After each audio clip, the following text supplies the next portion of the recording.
Hey everyone, welcome back for another deep dive. Today we're going to really get into the nitty-gritty of political image.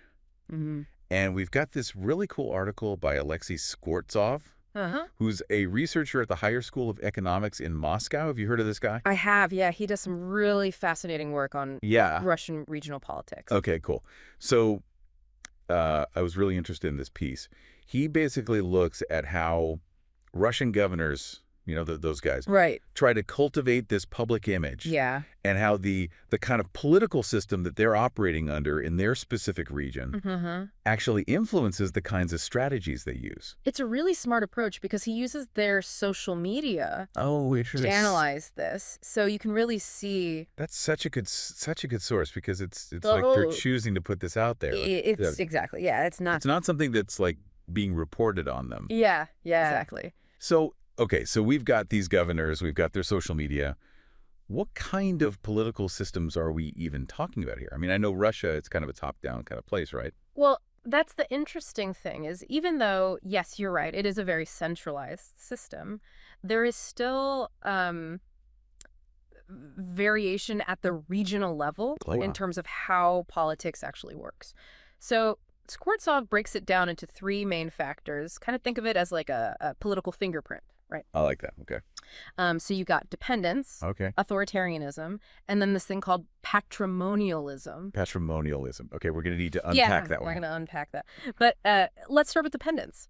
So that really just refers to how much a particular region relies on the federal government Okay. for, funding, for decision making. Mm. So some regions are very dependent. They need a lot of subsidies from Moscow. They need Sure. to get approval for all sorts of things. And then you've got other regions that are more economically independent. They might have, their own industries. They might have more freedom to make their own decisions. So that, I can already see how that would impact a governor's image, right? Like if you're really Yeah. dependent on Moscow, you're probably going to want to be seen Yeah. as like in line. You're going to be best friends with Putin. Yeah, Like, exactly.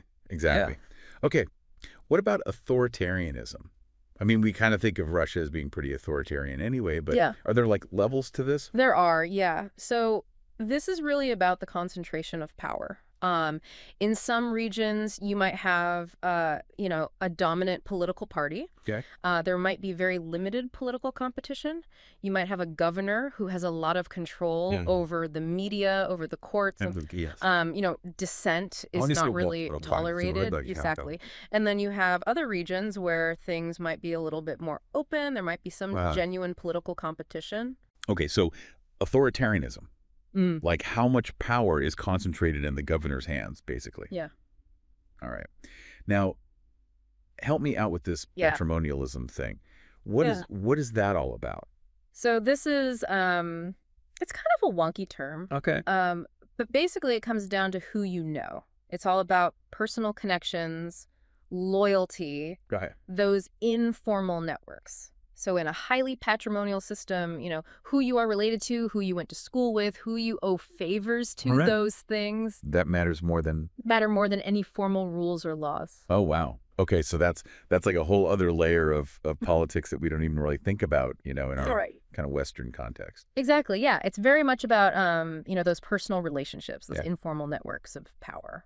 Okay, so we've got these three sort of axes. We've got dependence, authoritarianism, patrimonialism. Yeah. How do these play out? Like, why is social media such a good place to see how these are working in practice? Because, think about it. The governor, he's trying to project an image, right? Right. He wants people to see him a certain way, whether that's, as a strong leader, as a competent manager, as someone who's close to the people. Right. And social media gives them this platform to do that very directly. Okay. And because they're choosing what to post, it really reveals what they see as important, Yeah. the kind of image they're trying to build. Okay, so that's really interesting. Now, Skvortsov looked specifically at the period from like 2017 to 2022. Yeah. I was wondering, is there something special about that time period? Yeah, so that was the first term Oh, okay. for a lot of these governors. Makes sense. Gubernatorial elections in Russia, they're pretty regular. Right.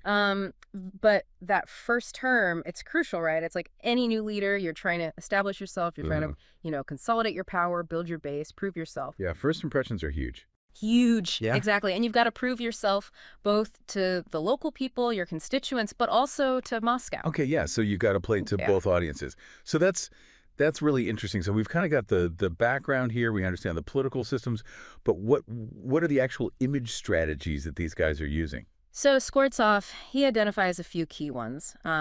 He talks about appealing to authority, myth-making, rationalization, and emotional connection. Okay, I am intrigued. Let's take these one by one. What does appealing to authority look like in this context?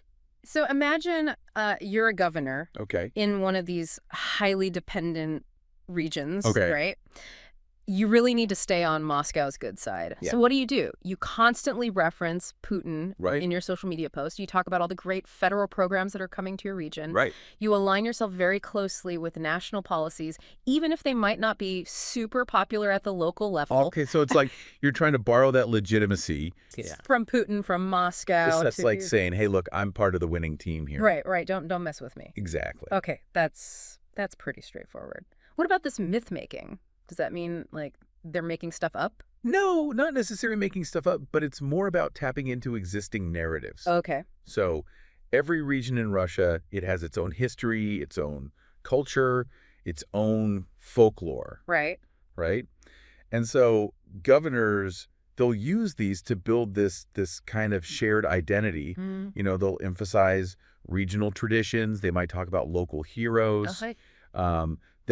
They'll use language that evokes a sense of pride in the region. So it's like, I'm one of you. Exactly. I understand your history, your culture. I get it. Okay, interesting. So it's more about kind of like shaping the narrative than inventing something totally new. Exactly. Okay, that makes sense. All right, so let's dig into rationalization. This is all about projecting an image of competence. Like, I'm the guy who gets things done. Okay. So you'll see these governors on social media, they're posting lots of stats, lots of figures about economic growth, infrastructure projects, all that kind of stuff. Show that. Yeah, like, look what I've achieved. Exactly. I'm a man of action. Right. I'm delivering results. Okay, so kind of like a data-driven approach. Exactly. Okay. Interesting. Yeah. And it can be very effective, especially in those regions where people are really looking for tangible improvements in their lives. Makes sense. All right, and then the last one, emotional connection. Now, this one might seem a little counterintuitive. Yeah. Because, you think of politicians, especially in a system like Russia's. Right. You think like strongman, you think authority figures. Yeah, exactly. Not necessarily touchy-feely. Exactly. But what we're seeing is that more and more governors are trying to connect with voters on a more personal level. Okay, interesting. They're sharing personal stories, maybe about their families, about their childhoods. Okay. They're showing empathy, maybe visiting a hospital, attending a community event. Right. Really just trying to show that they're human beings. Right, like I'm not just this distant bureaucrat. Exactly. I'm one of you. I care about you. Yeah, okay. Interesting. So it's almost like a softening of the image a little bit. Yeah, exactly. And it can be very effective, especially in those regions where maybe people are feeling disillusioned with the political system. Okay. They're looking for someone who seems relatable, who seems authentic. All right, so we've got these 4 image strategies: appealing to authority, myth-making, rationalization, emotional connection. It sounds like, is it safe to say that different strategies might work better? Oh, absolutely. In different contexts, right? Yeah, you've got to know your audience. Yeah. You've got to know the political landscape. What works in a highly dependent region, where people are really focused on what Moscow is doing, might not work so well in a region that's more independent. Right. Okay. So let's get concrete here. Yeah. Can you give me like a specific example Sure. of a governor and how their image strategy is sort of playing out? Yeah, let's take a look at the governor of the Yamalo-Nenets Autonomous Okrug. Okay. His name is Dmitry Arkyukov. Now, this region, it's way up in western Siberia. Okay. It's very rich in natural gas. Okay. So it's really important to the Russian economy. All right, so this is a place where Moscow's probably paying attention. Oh yeah, very much so. And Artukov, he's very good at playing that game. He knows that he needs to keep Moscow happy.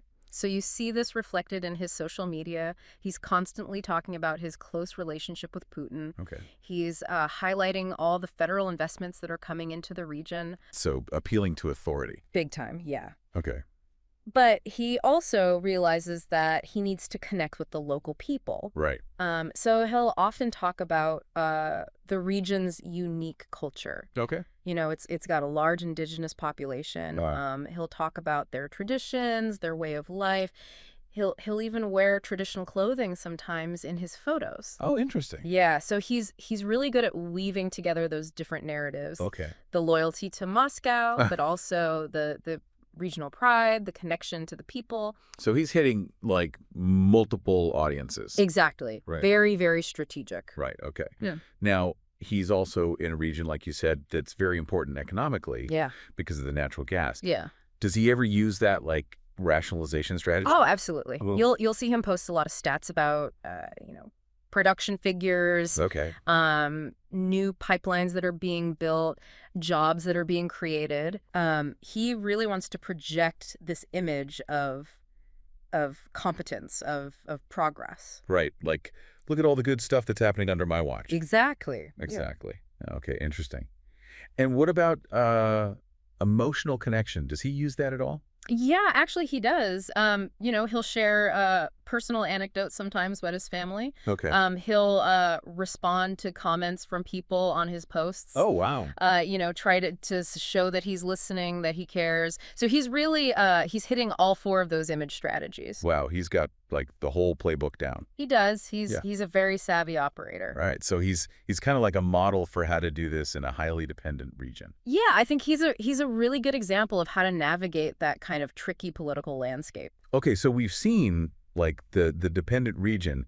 What about someone who's maybe got a little bit more leeway, a little more independence? Sure. Let's take a look at Evgeny Kuivyshev. He's the governor of the Sverdlovsk Oblast. Now, this region, it's in the Ural Mountains. Okay. It's got a more diversified economy than Yamalo-Nenets. Okay. It's not so reliant on natural resources. So maybe a little less beholden to Moscow. Exactly, yeah. And you see that reflected in his image strategy. He's not afraid to assert his independence. He'll criticize federal policies sometimes if he thinks they're not good for his region. Oh, wow. He'll even kind of push back against Moscow. Interesting. So he's playing a bit of a different game than Artyukov. Yeah, very much so. He's kind of positioning himself as this strong, independent leader who's willing to fight for his region. Okay. Even if it means ruffling some feathers in the Kremlin. So is he still using those same 4 image strategies? Yeah, he is, but he's using them in a slightly different way. Okay. He'll still appeal to authority, but it's more about showing that he's got connections, that he can get things done for his region. He'll still use myth-making, but it's more about, emphasizing the region's history of independence. Okay. Its entrepreneurial spirit. Right, so it's tailored to the specific context. Yeah, it's all about, crafting the message to fit the audience. Okay, so it's not just like a one-size-fits-all approach. No, not at all. You've really got to understand the political landscape. Absolutely. All right, these 2 examples are really helpful. Yeah. I mean, I'm starting to see how this all plays out in practice. Good. But before we wrap things up, there's one more thing I wanted to touch on. Okay. We've been talking about how governors project their image. Right. But what about the people on the receiving end of this? Yeah. I mean, are they buying it? That's a great question. Yeah. And it's a really complex one. Skvortsov, he talks about how the effectiveness of these image strategies really depends on a lot of different factors. Right. The region's political culture, the level of trust in government, how authentic the governor is perceived to be. Right. So it's not just about putting out a good message. It's about whether people believe it. It's about the whole context. Okay. People aren't stupid. Yeah. They can usually tell when someone is being genuine and when they're just trying to manipulate them. Okay. So it's like image can only take you so far. Exactly. You gotta back it up with real actions. Yeah, you've got to walk the walk. Okay, this has been so fascinating. Yeah. I feel like I have a much better understanding now of Yeah. how these Russian governors operate, Yeah. in this complex system. It's a fascinating world, It is. and it's constantly evolving. So as we move into our final thoughts, I'm curious. Okay. What do you think is the most important takeaway for our listeners? I think the key takeaway is that political image, Yeah. it's never neutral. Right. It's always strategic. It's always designed to achieve some kind of goal. Okay. And so as citizens, Yeah. we need to be aware of this. Right. We need to be critical consumers of political information. Okay, so it's not just about being passive No. observers. No, we need to be active. We need to be thinking critically Exactly. about what we're seeing. Asking questions. Yeah. Why is this politician saying this? Right. What are they trying to achieve? Yeah, like what's the motivation behind the message? Exactly. Okay, this is really helpful. Good, I'm glad. It's like you've given us a decoder ring Yeah. for understanding how this all I works. think it's a great way to put it. Yeah. So as we wrap up this deep dive, Yeah. I want to leave our listeners with one final question. Okay. We've talked a lot about Russia, Right. but do you think these same dynamics are at play in other political systems? Oh, absolutely. I mean, politicians everywhere, Yeah. they're trying to project an image. They're trying to control the narrative. Yeah. So I think the lessons we've learned from looking at Russia, Okay. they can be applied Yeah. really anywhere. That's a good point. Yeah, it's all about being aware, Uh-huh. being critical. Right. Being engaged. Exactly. Awesome. Well, thank you so much for joining us today. My pleasure. This has been a really insightful conversation. I'm glad you enjoyed it. And to our listeners, thank you for tuning in. We hope you've learned something new about the world of political image making Yeah. and how to be more discerning consumers of political information. Absolutely. All right. Until next time, stay curious. He argues that people in Russia, they're pretty savvy when it comes to politics. Okay. They've seen it all, right? Yeah, they've been through a lot. Exactly. So they're not just going to blindly accept whatever a governor is telling them. Right. They're going to be looking for They're looking for evidence. Yeah, they want to see, does this guy's image match up with reality? Right. Like, is he actually delivering on his promises? Exactly. Yeah. So, if a governor is out there on social media talking about all this economic progress, Uh-huh. but people are struggling to make ends meet. Yeah, they're going to see right through that. Exactly. It's going to backfire. Okay, so it's like there's this kind of constant dance between Yeah.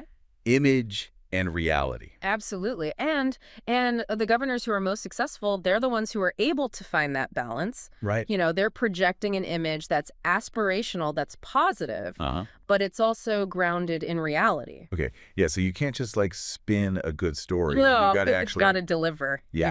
You've got to have the substance to back it up. Okay, this is really helpful. Good. I feel like I've learned a lot about how to sort of decode these political images. Yeah, and I think that's really the key takeaway here, right?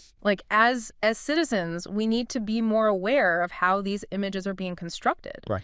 What are the strategies that politicians are using? Yeah. Why are they saying what they're saying? What are they trying to achieve? Exactly. Okay, so it's not just about being passive consumers of information. No. It's about actively engaging with it. Exactly. Being critical, Yeah. asking questions. Right. Well, this has been fantastic. It's been my pleasure. I'm so glad we could dive into this with you today. Yeah, me too. And to our listeners, thank you so much for joining us. We hope you've enjoyed this deep dive into the world of Russian governors and their carefully crafted images. Absolutely. And remember, stay curious. Yes, stay curious. All right, until next time.